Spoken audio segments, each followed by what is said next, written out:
سيد المرسلين حبيب رب العالمين سيدنا محمد وعلى آله وصحبه أجمعين. سبحانك لا علم لنا إلا ما علمتنا إنك أنت العليم الحكيم وتب علينا إنك أنت التواب الرحيم. اللهم يا فتاح يا عليم يا فتاح يا عليم يا فتاح يا عليم افتح علينا فتحا قريبا يا أرحم الراحمين. اللهم لا سهل إلا ما جعلته سهلا وأنت تجعل الحزن إذا شئت سهلا.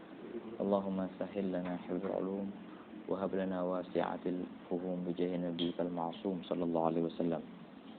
اللهم إنا نسألك العلم اللدني والمشرب الصافي الهني وهاب غني، ونعوذ بك اللهم من علم لا ينفع وقلب لا يخشع وعمل لا يرفع وعين لا تدمع ونفس لا تشبع ودعوة لا يستجاب لها برحمتك يا أرحم الراحمين يا أرحم الراحمين يا أرحم الراحمين. نوينا التعلم والتعليم والتذكر والتذكير والنفع والانتفاع والإفادة والاستفادة والحث على التمسك بكتاب الله وسنة رسول الله والدعاء إلى الهدى والدلالة على الخير ابتغاء وجه الله ومرضاته وقربه وثوابه سبحانه وتعالى. نوينا ما نوى به أسلافنا الصالحون، نوينا ما أحاط به علم الله تعالى من حسن النيات. طيب. Alhamdulillah Rabbil Alamin. Nawasil senantiasa puji dan puji syukur kita haturkan hadirat Allah Subhanahu wa taala, dan alhamdulillah kembali kita bersama dalam jalsatul du'a bulanan, dan di sini kita membaca kitab Maqasid Halagat Ta'lim wa Wasailuha. Pada pertemuan lalu kita barusan selesai dari at-ta'rif bil kitab, ya kan? Sekilas tentang kitab ini. Masyaallah. Yang di sini Sayyidul Habib menjelaskan sebab musababnya tertulis kitab Maqasidul Halagat ini. Ya, ringkasannya pada pertemuan lalu. Fadhal. Dibahas bahwasanya apa namanya? Di kota Syihir. Di kota Syihir sempat diadakan ad-daurah as-saifiyah. Nah, pelajaran musim panas selama 40 hari, dan di situ banyak daripada para dai, para pelajar ilmu, dan Sayyidul Habib Umar memanfaatkan momen itu untuk bersama menulis kitab ini. Jadi poin-poin utamanya itu dari Habib Umar, tapi kemudian Habib Umar minta para pelajar yang di sana untuk mengembangkan poin-poin utama tadi. Kita akan bahas nanti bahwasanya halagat itu ada 4 tujuan utamanya. Nah, di setiap tujuan yang 4 itu nanti ada perantara-perantara, gitu. Nah, untuk 4 tujuan pertama itu, buku yang utama itu dari Habib Umar. Kemudian juga perantara-perantara, beberapa perantara pertama dari Habib Umar. Nah, kemudian perantara-perantara akhir-akhirnya itu dari para penuntut ilmu, begitu ya kawan. Tapi sebelum masuk ke tujuan-tujuan utama yang 4 itu, di sini ada muqaddimah. Muqaddimah ini sangat penting. Nah, di sini muqaddimah ini langsung ditulis oleh Habib Umar, ya, sebagai penyemangat kita untuk senantiasa berdakwah di jalan Allah, dan senantiasa kita membuat halaqah majelis ta'lim. Jangan diremehkan perihal majelis itu, perihal lingkaran halaqah. Halaqah artinya kan dalam bahasa lingkaran, ya, gitu. Mereka lebih setuju menggunakan kata halaqah karena itu bagaikan rantai, gitu. Lingkaran, atau bentuknya pun bentuk setengah lingkaran, gitu, 90 derajat. Nah, dan memang apa namanya, persis kayak rantai-rantai. Jadi seorang guru di situ dia pernah duduk di rantai lingkaran yang sebelumnya, yang dia bersambung ke guru yang sebelumnya, yang guru itu duduk di rantai lingkaran yang sebelumnya. Jadi persis kayak lingkaran-lingkaran, gitu. Makanya dinamakan halaqah. Nah, begitu. Sebenarnya sih mau bersifat lingkaran, mau bersifat kelas, itu sama aja, ya. Atau pakai online sekarang, bisa aja. Yang penting bersambung. Nah, di sini Sayyidul Habib menyemangatkan kita untuk senantiasa berdakwah, ya, untuk senantiasa bergerak dalam dakwah. Walaupun banyak rintangan, pasti. Justru dakwah yang benar itu yang banyak rintangannya. Kita akan baca nanti, ya kan? Ada beberapa perihal yang kadang-kadang kita hadapi menjadi rintangan kita dalam berdakwah. Bukan dari musuh, bukan. Kadang-kadang dari keluarga, bahkan kadang-kadang dari orang-orang baik, bahkan bisa jadi dari guru-gurumu, bisa jadi mereka yang menghalangimu dalam berdakwah. Nah, itu ntar semua akan dibahas di muqaddimah ini. Dan beberapa nukilan dari Imam Ghazali, kemudian nukilan dari Imam Haddad. Jadi banyak rintangan dakwah itu banyak. Sebelum orang lain, dirimu dulu kadang-kadang. Gitu. Kadang-kadang hawa nafsumu membuatmu lesu untuk berdakwah. Atau ada beberapa fata morgana dari pemikiran yang hanya sekedar ilusi saja, gitu, yang menggambarkan bahwasanya engkau tidak pantas untuk berdakwah. Akhirnya enggak jadi kita berdakwah. Itu semua akan dibahas di sini ya, dengan menukil beberapa perkara daripada perkataan Imam Haddad dan Imam Ghazali. Nah, tapi sebelum menukil itu, di sini Sayyidul Habib memberikan nasihatnya. Tafadhol, halaman 12. Halaman 12. Ada yang baca enggak? Halaman 12. Tafadhol. Muqaddimah la ta'jaz akhil mu'min. Baik, halaman 12 ya. Setelahnya la ta'jaz. Bismillahirrahmanirrahim. Alhamdulillahirrahmanirrahim. Wassalamualaikum warahmatullahi wabarakatuh.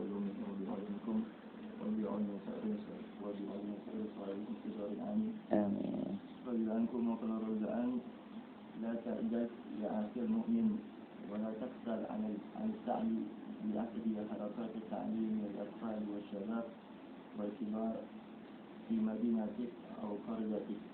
Fa inna nabiyyaka Muhammad sallallahu alaihi wasallam qala man dalla 'ala hudan kana lahu min al-ajri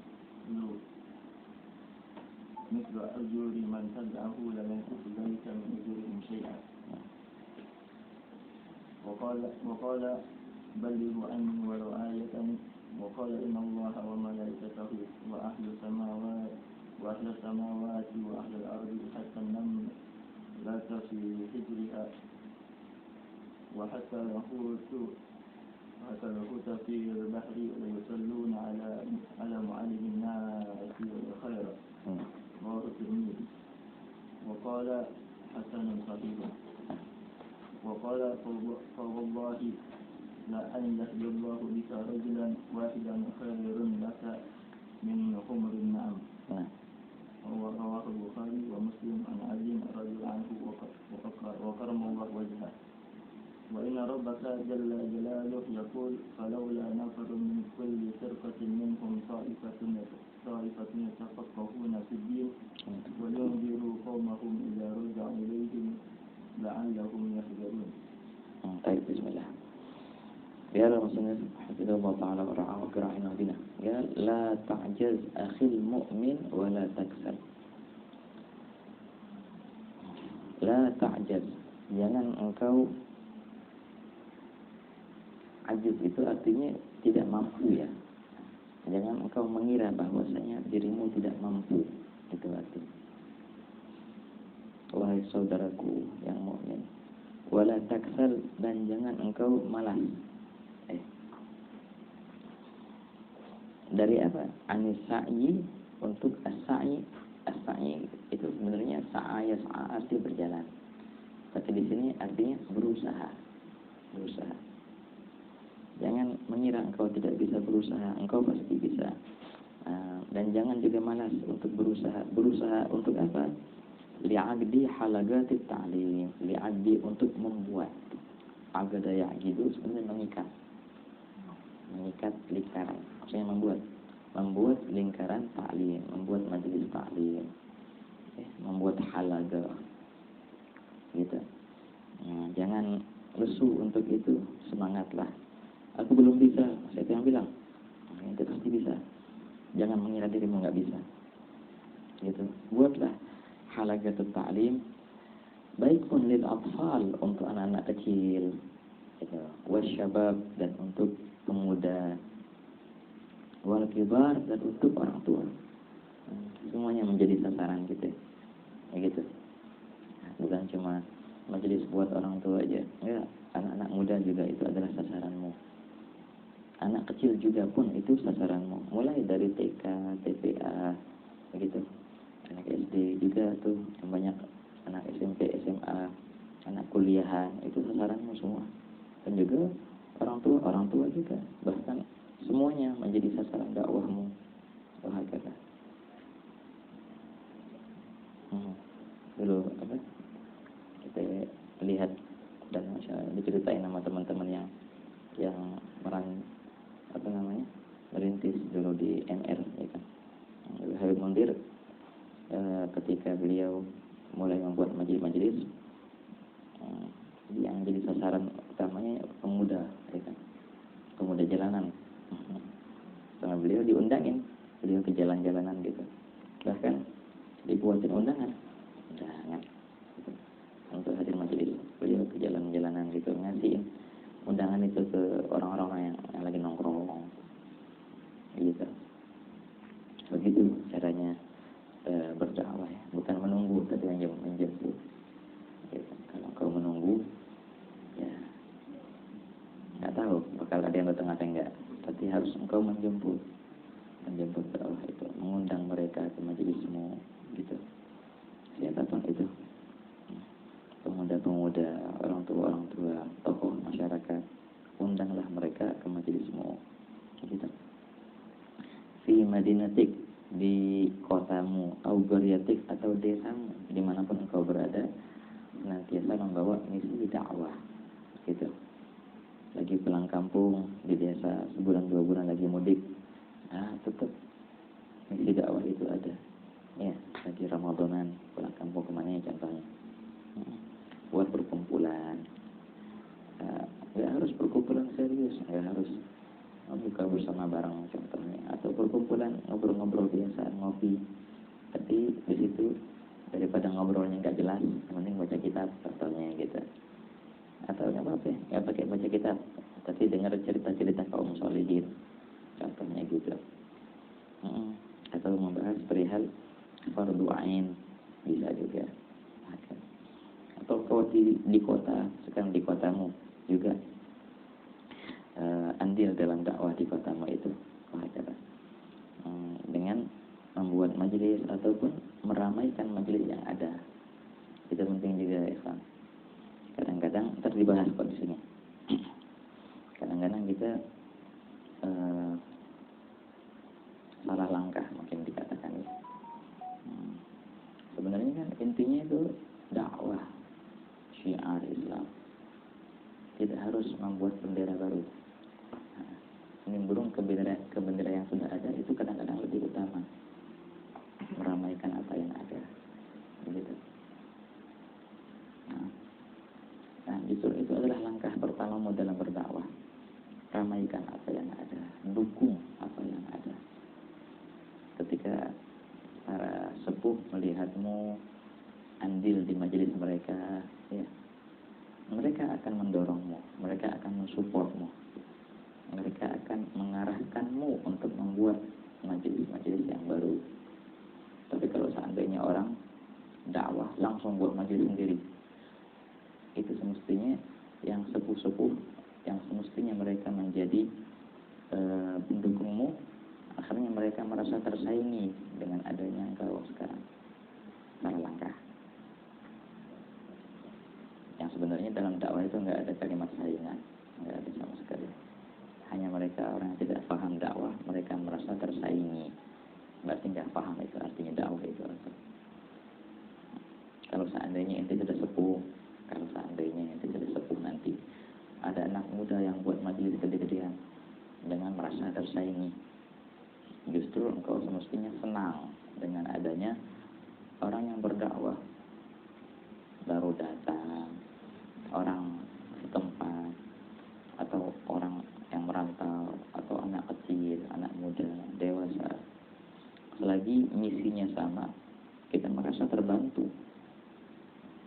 bukan merasa tersaingi, bukan merasa diambil jamaah. Karena dakwah itu bukannya dengan dengan kam, tapi dengan kaif. Ya. Bukannya kalau bahasa kitanya itu bukannya dengan kuantitas tapi kualitas. Gitu. Nggak peduli yang hadir 1000 atau 1. Bagaimana engkau mencetak orang, begitu. Nah, intinya dalam dakwah itu nggak ada kalimat saingan. Seakan-akan begini, ente ditugaskan, contohnya ente pegawai, ditugaskan memindahkan barang dari gudang A ke gudang B. Barang itu banyak, sama. Terus ini dari gudang A ke gudang B, banyak banget itu barang. Ente mikul satu-satu dan jaraknya lumayan jauh, capek. Ketika ada orang yang mau ikut andil juga untuk memindahkan barang-barang itu, ente bakal senang atau bakal kesal? Bakal senang. Makin banyak yang bantu, makin senang kan? Selagi mereka membawa barang itu ke gudang yang sama, kan disuruh mindahin dari gudang A ke gudang B. Selagi mindahinnya ke sana, ya aneh senang banget. Makin banyak, makin senang, makin ringan, aneh. Tugas aneh.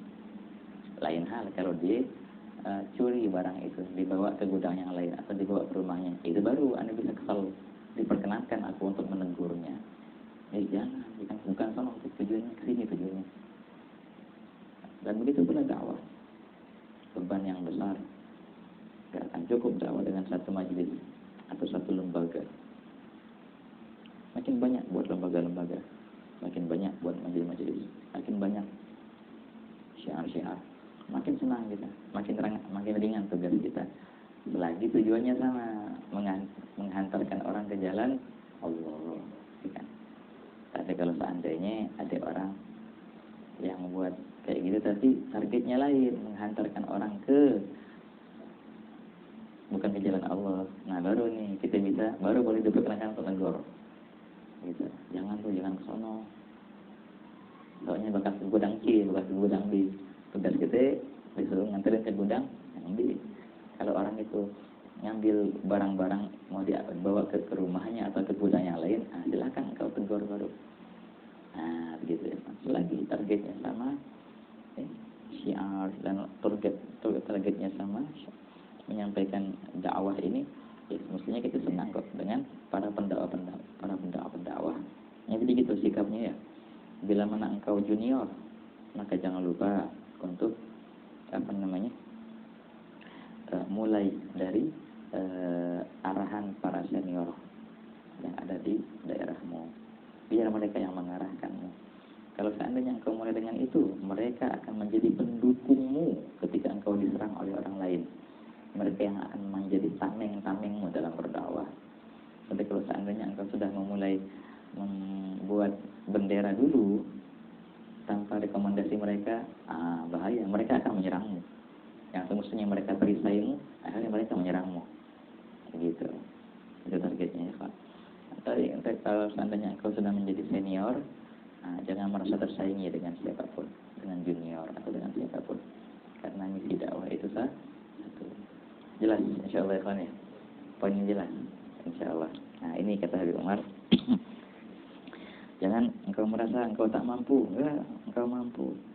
Dan jangan merasa lesu atau capek untuk membuat halaqah, berusaha untuk membuat halaqah majelis ta'lim gitu. Bagi anak kecil, pemuda dan para sepuh di kotamu dan di desamu. Fa inna nabiyyaka Muhammadan sallallahu alaihi wasallam, Muhammad SAW bersabda, gala laka, ini ajib, cara seperti ini bagus. Fa inna, maka sesungguhnya Nabi Muhammad berkata kepadamu, kata gala laka, baginda berkata kepadamu bahwasanya apa? Man da'a ila hudan kana lahu minal ajri mithlu ujuri man tabi'ahu la yanqusu dzalika min ujurihim syai'a. Barang siapa yang mengajak orang ke suatu kebaikan, huda, suatu hidayah, maka ia mendapatkan minal ajri, daripada pahala persis misal seperti pahala-pahala orang yang diajaknya. orang yang mengikutinya. La yanbusu dzalika, tidaklah berkurang dari pahala itu, pahala-pahala mereka itu syai'a, sedikit pun. Ini nakirah fi siyaqin nafi lil umum. Tidak akan berkurang dari pahala-pahala mereka itu sedikit pun untukmu. Nah, begitu. Kalau engkau mengajak temanmu untuk hadir majelis contohnya, selagi dia hadir di majelis, ya berarti ente dapat pahala terus pahala. Enggak berkurang sama sekali. Begitu ya, kawan. Makanya ini penting banget, kawan. Penting. Makanya guru yang paling berjasa adalah guru yang mengajarkanmu alif bata. Guru yang mengajarkanmu cara salat. Guru yang mengajarkanmu mabadi. Mabadi ini mabadi kalau bahasa kita. Dasar. Itu guru yang paling berjasa. Dan itu yang paling banyak pahalanya. Jangan kita remehkan. Ya itu mah cuma guru alif bata. Justru guru alif bata itu paling banyak pahalanya. Lebih banyak pahala dari guru-guru yang punya majelis 1000-2000 audiensnya. Oh enggak. Itu guru yang di TK, TPA contohnya. Itu yang lebih banyak pahalanya. Karena murid-muridnya itu bisa sholat karena dia, ya kan? Bisa baca Quran karena dia. Jadi setiap yang dibaca oleh muridnya itu, setiap ibadah itu sholat kah, betul, entar pahalanya dapat juga tuh guru TPA itu. Tapi kalau seandainya guru majelis yang 1000-2000, dia dapat pahala apa yang dia utarakan. Tapi kalau guru TPA yang dia ajarin apa ya? Keseharian, ibadah sehari-hari. Jadi gede banget pahalanya itu. Gitu ya kan ya. Dan jangan berkecil hati ketika engkau mengajarkan perihal yang dasar-dasar, karena pahalanya besar di situ. Apalagi yang engkau ajarkan itu anak kecil contohnya, pahalanya lebih besar lagi. Ya pastinya diuji kesabaranmu, ya kan? Kan Yaqul si Syekh Abdul Qadir Jailani dikatakan, kalau orang mau cepat jadi wali, maka banyak-banyak mengajarkan anak kecil. Itu cara cepat untuk menjadi seorang waliullah, ngajarin anak kecil. Karena otomatis pahala mereka seumur hidup itu dapat juga. Pahala salat mereka, pahala mereka baca Quran, pahala mereka bisa berbakti sama orang tua. Mereka ngaji ini ngaji itu semua berkat alif bata yang ente ajarin kepada mereka, gitu kan? Dan juga itulah pandangan kita ke guru-guru kita dahulu yang pernah mengajarkan kita alif bata. Jangan cuma sowan ke guru-guru yang mengajarkanmu kitab besar, enggak. Justru yang pertama kali yang kau harus sowan kepadanya itu guru TK ente. Masih ingat enggak siapa? Wah, gariin tuh, kasih hadiah dia. Kalau bukan karena huruf waw yang kau pahami darinya, kau tak akan bisa baca satu kitab apapun. Ya kan ya? Nggak akan pernah nanti bisa paham Fathul Gharib ataupun Alfiyah atau yang lainnya. Kan ada huruf waw di situ, karena berkat dia itu bisa paham huruf waw. Nah gitu ya kawan. Nah jadi sering kita sowan ke guru-guru besar, okay? Tapi lupa jasa mereka, guru-guru yang mengajarkanmu sholat, yang ngajarinmu hijaiyah, itu pahalanya lebih besar dan lebih besar juga jasanya mereka itu ya kan. Salam Nabi Muhammad Allahu Subhanahu. Nah itu dia, makanya di sini baginda bersabda, barang siapa yang mengajak ke kebaikan maka dia akan mendapatkan pahala persis seperti pahala orang yang diajak itu, selagi kebaikan itu dia mengajaknya. Jadi kebaikan itu bila mana dilaksanakan oleh orang itu, dia akan mendapat. Nah, makanya di sini di antara makna dalam firman Allah Taala, walal akhiratu khairul laka minal ula, ya, dalam surah Ad-Duha. Walal akhirah, di antara versi tafsirnya, al akhirah ya akhirat, lebih baik daripada al ula, dunia. Wahai Nabi Muhammad, akhirat itu lebih baik daripada duniamu. Itu versi tafsir. Tapi dikatakan juga minal makna, di antara maknanya juga al-akhirah artinya zaman kedua lebih baik daripada zaman pertama. Tiap-tiap. Jadi detik kedua lebih baik daripada detik pertama. Detik ketiga lebih baik daripada detik kedua. Dan terus setiap detik lebih baik daripada yang sebelumnya. Setiap detik derajat Nabi bertambah. Kenapa? Karena setiap detik ketika umatnya mengamalkan suatu ibadah, Nabi dapat pahala juga. Kan Nabi yang menyampaikan itu semua. Gitu. Nah, setiap saat baginda naik derajatnya. Berkat apa? Berkat ini baginda yang menyampaikan kebaikan itu. Begitu pula para sahabat, begitu pula para tabi'in yang menjadi rantai ilmu kita. Nah, kita nggak bisa dapat ilmu ini kecuali dengan jasa mereka. Ya, senantiasa berarti mereka naik derajat terus. Itu dari antara mana walal akhiratu khairul laka minal ula. Baik. Nah, begitu ya, kawan. Masya Allah, Masya Allah. Rawahu Muslim an Abi Hurairah. Hadis sahih Muslim dari Abi Hurairah. Wa qala sallallahu alaihi wasallam, baginda juga bersabda, "Ballighu anni walau ayah." Sampaikanlah dariku walau ayah, walaupun hanya satu ayat, walaupun cuma sedikit. Enggak harus kok menjadi alim dulu. Enggak. Apa yang ada itu ente manfaatin. Ilmu yang engkau ketahui, nah itulah yang wajib engkau amalkan dan wajib engkau ajarkan. Enggak harus menunggu banyak. Nah, kata ulama, kalau kita belajar zakat kan ada namanya nisab. Ada nisab. Kalau kambing berapa? 40. Kalau 40 kambing baru wajib zakat 1 gitu. Kalau sapi 30 baru wajib zakat 1 gitu kan. Ulama bilang berapa ya nisabnya zakat ilmu? Jawabannya adalah 1 ayat. Ketika engkau punya ilmu, walaupun 1 ayat, berarti engkau wajib zakatkan, atau salurkan. Kalau kambing harus 40 dulu, baru wajib zakat. Kalau ilmu, punya 1 ayat, wajib sampaikan. Artinya 1 ayat, 1 perkara. Walaupun bukan ayat Quran, 1 perkara, apapun. Engkau tahu rukun-rukunnya wudu, furudul wudu, nah itu dia, berarti engkau harus zakati ilmu itu. Nah, artinya zakat ya amalkan dan ajarkan, gitu kan ya. Manfaatkan ilmu itu. Jangan nunggu banyak. Imam Haddad berkata dalam Al-Hikam, perkataan yang bagus. Imam Haddad menyamakan antara harta dan ilmu. Barang siapa yang sedikit harta tidak bisa membuatnya kaya, maka harta yang banyak pun tak akan bisa membuatnya kaya. Itu keren tuh. Kalau orang punya harta sedikit, dia gak merasa kaya dengan itu, merasa miskin. Berarti walaupun nanti hartanya banyak, tetap aja dia bakal merasa miskin.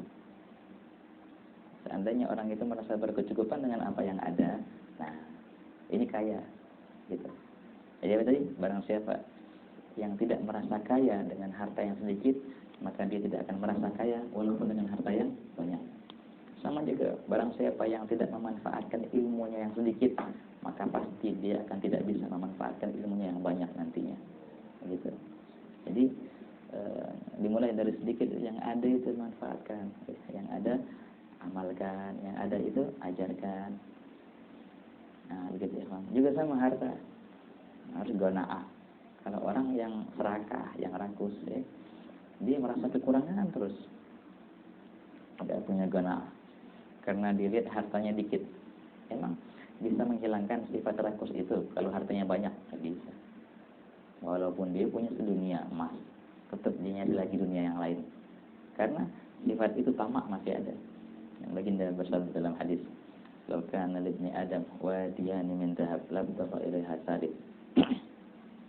Kalau seandainya manusia itu punya 2 lembah dari emas, maka dia akan mencari lembah ketiga.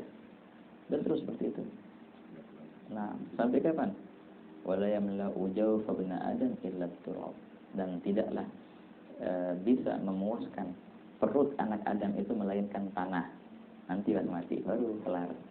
Gitu. Wa yatubullahu ala man tab. Itu dalam hadis Bukhari Muslim. Nah, kalau kita nggak punya sifat gana'ah, kita bakal kecapean terus, bakal merasa miskin terus, walaupun kau punya dunia.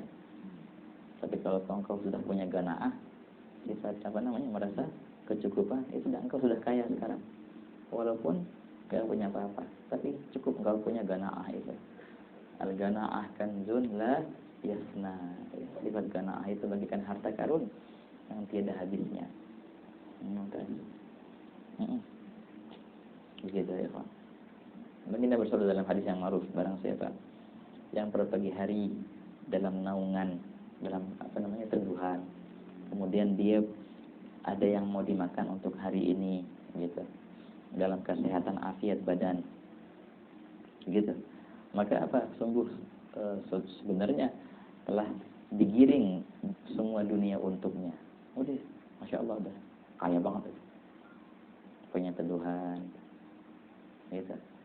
Walaupun di bawah pohon, ya kan? Punya makanan untuk hari ini ada. Oh deh, masya Allah, sehat afiat. Nanti kaya banget, luar biasa kayanya, ya kan ya. Tapi kalau seandainya orang punya rumah sekian, punya mobil sekian, tapi masih mencari, selagi dia masih mencari, berarti dia butuh, berarti dia miskin, ya kan? Dihantui oleh pikiran, nggak bisa tidur nyenyak. Ini miskin nih, kesian, doain menjadi kaya. Tapi kalau orang bangun pagi nyantai, gak banyak pikirannya, nah dia kerjain ya, insya Allah gampang. Yang dimakan nih hari ade, itu satu orang kaya kayak gitu tuh, gitu. Iya, insya Allah.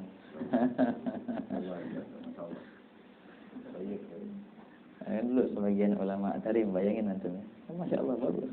Bukan berarti kita nggak boleh maju, harus maju dalam segala hal, kalau bisa. Dunia mau maju, akhirat mau maju juga, gitu. Tapi jangan masuk hatimu dunia itu ya, biarkanlah ya di tanganmu. Ada satu orang habaib besar di kota Tarim, Habib Muhammad bin Agil, punya toko madu di pasar, begitu, masya Allah, dekat Rubat Tarim tokonya itu. Jadi tapi aneh, bukanya ya pagi-pagi gitu, jam 8, 9 buka toko. Ada yang beli madu, ada yang beli madu, dilihat, oh cukup untuk makan hari ini, tutup tokonya langsung. Kita kadang-kadang mau beli dari beliau, hanya kok sering tutup tokonya, ya, selagi masih ada yang dimakan. Kalau dia nggak ada, baru buka lagi toko lagi. Ada yang beli cukup untuk hari ini, ya tutup lagi langsung. Masya Allah. Ada yang kayak gitu orangnya. Ada yang masih lah 8 jam sehari, masih lah apa. Yang penting jadikan itu di tanganmu, jangan di hatimu artinya. Begitu ya kawan. Jadi ilmu yang sedikit bila mana kau tidak bisa memanfaatkannya, pasti kau tak akan bisa mengambil manfaat dari ilmu yang banyak, ya kan ya. Begitu ya kawan. Jadi apa tadi nisabnya zakatnya ilmu berapa? 1 ayat. Balighu anni walau ayah. Rawahu al-Bukhari an Abdullah bin Amr bin As. Wa qala sallallahu alaihi wasallam, baginda bersabda, innallaha wa malaikatahu wa ahlas samawati wa ahlal ardi, sesungguhnya Allah dan malaikatnya dan segala penghuni langit, begitu, malaikat wa ahlal ard, dan juga segala penghuni bumi, hatta namlah, pun itu hingga an-namlah, semut yang berada fi juhriha, di sarangnya. Juhur artinya lubang. Juhur itu lubang, ini sarangnya. Semut yang berada di sarangnya. Wa hatta al-hud, dan juga hatta sehingga al-hud, ikan fil bahr, yang berada di laut. Jadi semua penghuni bumi daripada hewan, ya, mereka itu la yusallun, senantiasa bersolawat. Maksudnya bersolawat artinya beristighfar. Dan kalau salawat, kalau seandainya salawat disandingkan kepada Allah, maka artinya rahmat. Disandingkan kepada malaikat, maka artinya istighfar. Kalau disandingkan kepada manusia, artinya mendoakan. Jadi senantiasa malaikat mengistighfarkan, gitu, memberikan istighfar. Jika penghuni bumi mereka mendoakan siapa? Bersifat kepada siapa? Allah kasih rahmat kepada siapa? Ala muallimin nasa al-khaira. Ala muallimin nasi al-khaira. Kepada orang yang mengajarkan manusia suatu kebaikan. Gitu. Jadi para guru-guru itu, masya Allah, gede pahalanya. Allah kasih rahmat, malaikat kasih istighfar, penghuni bumi kasih istighfar juga kepadanya, gitu kan. Para penuntut ilmu dan para guru-guru senantiasa mereka diberikan istighfar, gitu. Makanya sebagian, karena hadis ini ada sebagian ulama nggak mau makan ikan. Kenapa? Karena disebutkan kalimat ikan di sini, walaupun bukan ikan sih semuanya aja nggak mau makan ikan. Kenapa? Karena ngurangin yang istighfar buat aneh katanya. Nggak tega aneh makan istighfar, makan hewan yang tadinya nggak doain aneh, masa aneh makan dia gitu katanya. Kalau aneh makan ikan terus ya kurang akhirnya orang yang beristighfar buat aneh. Sebenarnya bukan cuma ikan kok, semuanya. Hatta benda mati, pohonan juga. Ya, tapi di sini disebutkan nih ikan, wa hatta al-hut. Wah kata. Tapi kalau bahasa kita orang yang nggak mau makan daging tuh vegetarian. Nah, kata. Ada yang kayak gitu. Alasannya lain tapi. Begitu, alasannya nggak tega. Ya makan yang mendoakannya. Begitu. Nah, begitu ya kawan. Rawahu Tirmidzi wa qala haditsun hasan sahih. Teman hadis ini ma'ruf, innallaha malaikatahu wa ahlus samawati wal hatta an-namlat. Kalau dalam segi i'rabnya gimana ya kawan? Innallaha wa malaikatahu wa ahlus samawati. Khabarnya kan khabar innanya la yusalluna itu jumlah. Hatta, ini gimana cara bacanya? Hatta namlati atau hatta namlata atau hatta namlatu. Ini banyak takwilnya, semua bisa, tapi yang lebih relevan hatta namlati. Kenapa? Karena hatta itu di antara huruful jar. Syahidnya qauli ta'ala salamun hiya hatta matla'i.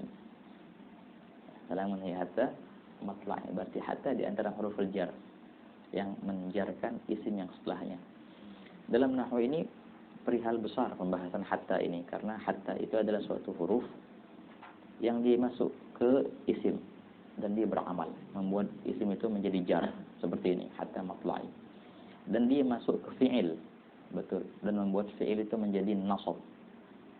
Hatta, ya kan? Di antara apa namanya? An-nawasib, an-walan wa idzan wa kay wa hatta di antaranya kan. Nah, dengan nawasib hatta itu. Gimana ya? Kok bisa ada huruf yang masuk ke isim dan fi'il dan dia beramal di keduanya? Itu suatu yang tak mungkin dalam kaidah nahwu. Kalau ada huruf yang masuk ke isim dan dia beramal di isim, pasti dia kalau seandainya pun masuk ke fi'il tak akan punya amal di fi'il. Ataupun sebaliknya, huruf yang bisa masuk ke fi'il dan beramal ya menjadi amil. Lain hal kalau nggak beramal masih muskilah. Kalau dia beramal di fi'il maka dia tak akan bisa beramal di isim. Selagi huruf itu artinya sama dan gunanya sama. Tapi yang syadz yang keluar dalam kaidah ini satu huruf adalah hatta. Hatta ini aneh. Masuk ke isim dia beramal, mempengaruhi gitu. Masuk ke fi'il dia juga beramal, menasabkan fi'ilnya itu. Nah, seperti apa syahidnya kalau dia masuk ke fi'il? Banyak. Lan nabraha alaihi akifina hatta yarji'a ilaina Musa. Itu Al-Quran. Hatta yarji'a menjadi nasab karena hatta. Ya kan? Walaupun banyak jawabannya sebetulnya, yarji'a itu nasabnya bukan karena hatta. Karena apa? An mudmarah. Ya kan? Setelah hatta. Gitu. An mudmarah wujuban. Dan an itu adalah harfu masdar. Berarti dia yusbaq ma'ama ba'daha masdar. Hatta ruju'i sebenarnya. Jadi sebenarnya bukan fi'il. Hatta itu masuk ke situ. Hatta masuk ke masdar munsabak. Masdar munsabak dalam ta'wil isim, itu jawabannya sebenarnya. Tapi ala kulli hal, makanya berkata salah satu ulama nahwu, hatta hatat guluban nuha katanya. Hatta itu menjadikan hati para ulama nahwu itu gatal. Gitu. Masih penasaran mereka kok bisa hatta kayak gini. Bahkan berkata salah satu ulama mereka, ulama nahwu, sa'amut wa fi qalbi syai' min hatta al-Kisai, bilang kayak gitu. Aku akan mati dan aku akan masih membawa problem tentang hatta. Karena suatu yang aneh, walaupun dijawab banyak jawabannya tentang hatta itu. Di antara tadi yang kita jawab tadi, was dia masuk ke isim itu murni. Tapi waktu dia masuk ke fi'il, sebenarnya bukan fi'il yang dia masuk ke situ, masuk ke mana? Masdar munsabak min an hatta yarji'a ay hatta an yarji'a. Wa kalimat an dan fi'il digabungkan jadi satu menjadi ruju' hatta ruju'i Musa, begitu. Jadi hatta namlati fi juhriha wa hatta al-huti fi al-bahri la yusallun ala muallimin nasa al khair. Rawahu Tirmidzi. Wa qala haditsun hasanun sahih. Ini juga perihal hadis hasan sahih, istilah yang panjang lebar dalam ilmu hadis ya kan. Apa itu arti hadis hasan? Ini hadis hasan hadis sahih sih. Gitu. Digabungkan dua istilah ini. Orang yang pertama kali mencetuskan ibarah ini adalah Imam Tirmidzi, dan enggak ada yang pakai ibarah ini kecuali beliau. Beliau baik pun dalam kitabnya Syama'il atau dalam kitabnya Sunan Al-Jami'. Nah, beliau yang pertama kali menggunakan istilah hasan sahih, sama-sama barang-barang gitu. Dan akhirnya ulama-ulama yang setelah beliau berusaha untuk memahami yang beliau maksud dengan hasan sahih itu apa. Banyak, ada sampai lebih dari 10 pendapat ulama mentafsirkan istilah hasan sahih. Haditsun hasanun sahih. Wa hakadha. Itu semua disebutkan di Muqaddimah Ibnu Shalah, dan juga lebih antum enak lagi lihatnya Alfiyah Suyuti. Ya kan, wa hakadha, Alfiyatul Hadis. Nah, itu disebutkan makna-makna daripada haditsun hasanun sahih. Wa hakadha. Tapi muskilah, hampir semua makna itu ada muskilahnya soalnya. Setiap makna yang mereka sebutkan, baik pun 10 pendapat atau lebih, kalau kita praktekkan ke tiap-tiap hadis yang dinobatkan oleh Imam Tirmidzi sebagai hasan sahih, itu enggak pas semua. Gitu. Ala kulli hal. Ini dalam istilah mustalah hadis itu ya. Nah. Wa qala sallallahu alaihi wasallam, baginda juga bersabda, "Fa wallahi la an yahdiyallahu bika rajulan wahidan khairun laka min humrin ni'am." Ada riwayat ni'am, ada riwayat na'am. Nah, semua oke. Fa wallahi, maka demi Allah, la an yahdiyallah. Kalau seandainya Allah Ta'ala memberikan hidayah bika, dengan perantaramu, itu artinya Mbak. Allah memberikan hidayah kepada orang, rajulan wahidan, walaupun satu orang. Allah berikan orang itu hidayah bika, dengan perantaramu, maka itu khairun laka, lebih baik bagimu, min humrin ni'am, daripada humrin ni'am. Ada takwil banyak ikhwan, arti humrin ni'am itu apa? Bisa diartikan ni'am, arti nikmat-nikmat, sebanyak-banyaknya nikmat. Kalau seandainya engkau punya dunia dan seisinya, itu tidak seberapa hebatnya ketika engkau bisa menjadi perantara hidayah Allah kepada satu orang. Tapi di antara makna yang paling ma'ruf bukan ni'am, na'am. Na'am itu artinya hewan ternak. Nah, dalam zakat kita na'am. Nah, hewan ternak, sapi, onta, kambing. Dan yang dimaksud dengan humur artinya satu lembah, gitu. Satu lembah yang dipenuhi dengan hewan ternak itu. Humur. Kelihatan yang seujung pandang daripada hewan ternak, itu kalau bahasa kitanya. Kau pandang kambing, kau pandang sapi, onta, sampai ujung sono. Jadi banyak banget, luar biasa hewan ternak itu. Ya kan?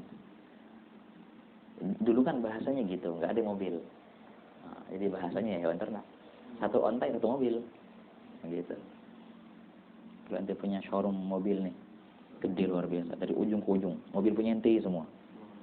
Ya begitu, kayak gitu perumpamaannya. Itu tuh artinya. Satu showroom. Satu showroom bukan showroom 10-20 meter, enggak. Satu lembah, sampai seujung pandang. Kau lihat dari ujung ke ujung. Kalau kita biasanya apa lihat sampai ke ujung mata kita, sawah. Ente ke Karawang sana lihat tuh. Masya Allah. Bulak. Apa itu bulak? Bulak namanya. Bulak istilahnya Ladang luas. Sampai nggak tahu ujungnya mana gitu. Ya kan? Bulak. Sebulak isinya kambing. Sebulak isinya onta. Gitu. Isinya kan mobil semua. Masya Allah, luar biasa itu.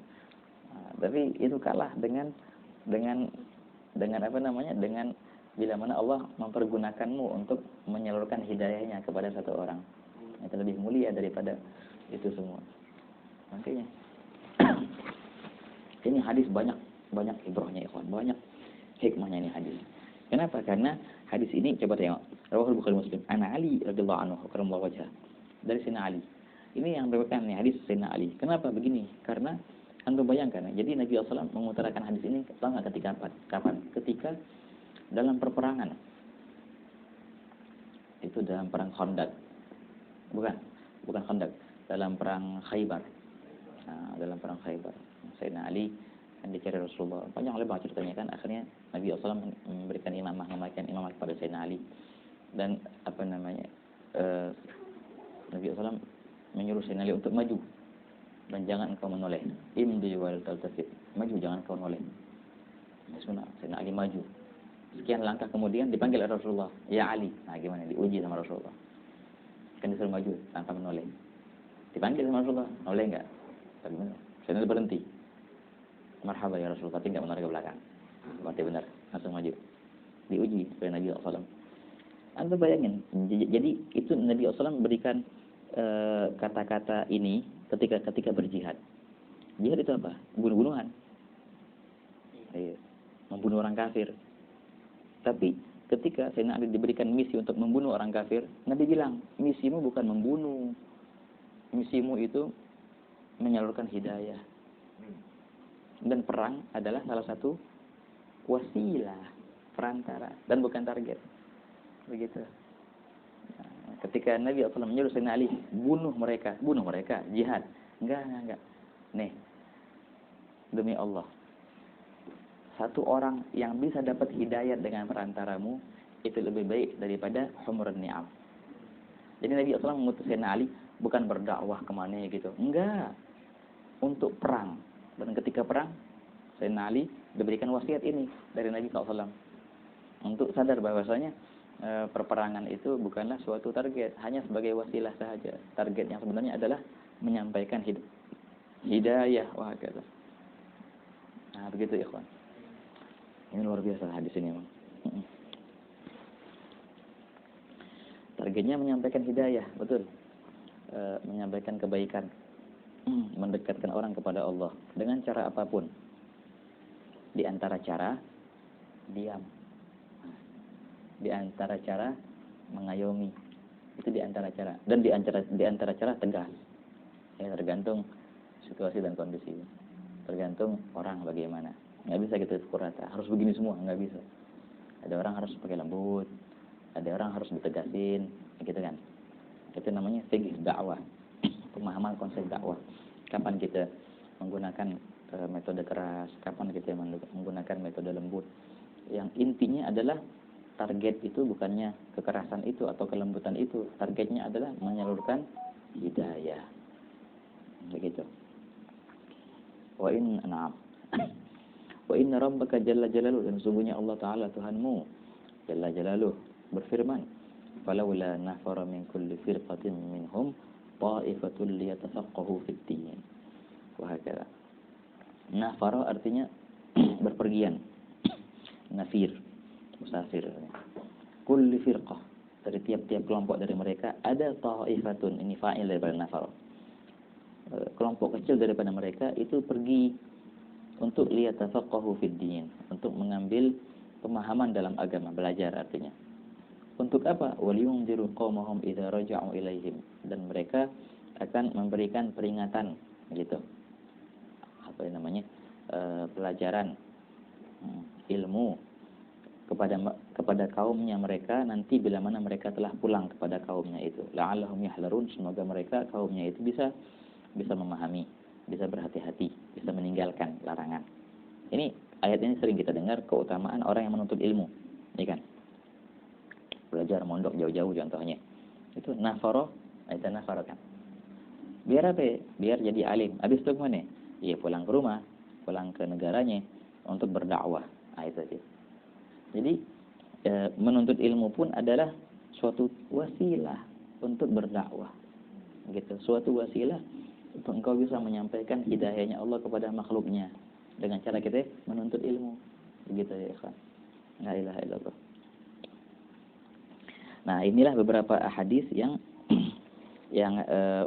sebagai motivasi kita untuk semangat dalam berdakwah dan memahami pola dakwah itu bagaimana.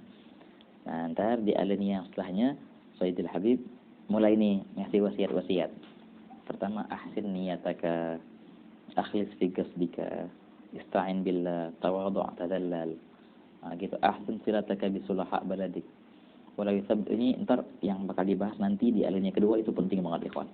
Lihat tentang bagaimana engkau ketika berhadapan dengan senior-seniormu, sesepuhmu yang tidak mendukungmu dalam dakwahmu.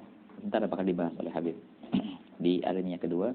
Kemudian beliau juga menukil kalam dari Imam Ghazali dari Ihya, begitu. Baru ntar menukil kalamnya Imam Haddad. Jadi ya cukup sekian nih kajian kita pada kali ini, membahas tentang keutamaannya dakwah ilallah dari beberapa hadis dan juga dari ayat yang terakhir ini. Insyaallah Rabbana yarzuqna al-taufiq lil amal. Amin. Allah kasih taufik kita untuk bisa mengamalkan apa yang kita dengar, ya. Bisa mengajarkan apa yang kita ketahui, ya kan? Walaupun cuma sedikit. Enggak apa-apa. Subhanallah, dulu orang tua nenek-nenek gitu dulu. Biasa nenek-nenek itu nyemangatin kita untuk ajib, tapi dengan cara yang ya masya Allah kan. Biasanya tuh ibu-ibu atau nenek-nenek ya di rumah, nggak keluar rumah, udah tua pada.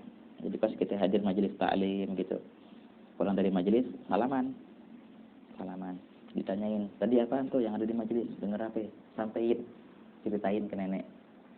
Jadi semangat anak kecil tuh, semangat. Oh iya tadi kata Ustaz begini, semangat dia untuk menyampaikan, dan dia dilatih untuk bisa menyampaikan apa yang dia dengar, apa yang diketahui, gitu.